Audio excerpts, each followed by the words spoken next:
વેર, વ્યસન, વૈભવને વ્યાજ, વહાલા થઈ કરશે તારાજ।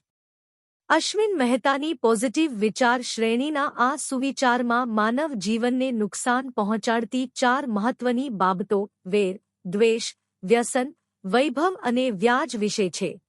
આ 4 વસ્તુઓ શરૂઆતમાં માણસને ખૂબ આકર્ષક અથવા વહાલા લાગે છે, પરંતુ અંતે તે જ વસ્તુઓ માણસના જીવનને બરબાદ કરી નાખે છે। વેર એટલે કોઈ વ્યક્તિ પ્રત્યેનો દ્વેષ, ગુસ્સો અથવા શત્રુતા। ઘણીવાર માણસને લાગે છે કે જે વ્યક્તિએ તેને નુકસાન કર્યું છે તેના પ્રત્યે વેર રાખવો યોગ્ય છે, પરંતુ જ્યારે વેર મનમાં વસે છે ત્યારે મનની શાંતિ નષ્ટ થઈ જાય છે। માણસ હંમેશા ગુસ્સામાં રહે છે અને જીવનમાં સુખ ઓછું થઈ જાય છે। આથી વેર રાખવાથી બીજાને કરતાં પોતાને વધુ નુકસાન થાય છે।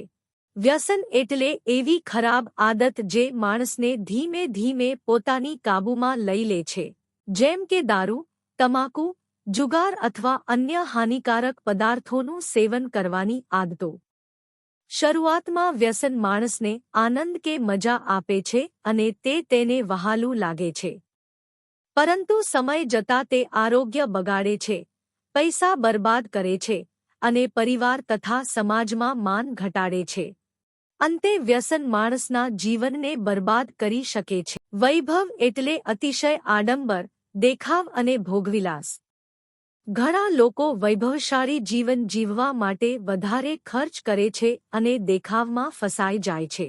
શરૂઆતમાં આ બધું ખૂબ આકર્ષક અને આનંદદાયક લાગે છે, પરંતુ જો તેમાં અતિ થાય તો તે માણસને કર્જમાં નાખે છે, ચિંતા અને તણાવ આપે છે અને સાચી ખુશીથી દૂર કરી દે છે। વ્યાજ એટલે કરજ પર વધારાના પૈસા આપવાના કે લેવાના વ્યવહાર।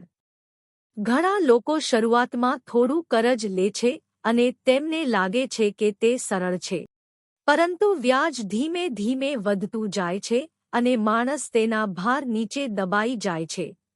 અંતે તે માણસને આર્થિક મુશ્કેલી અને તણાવમાં નાખી શકે છે।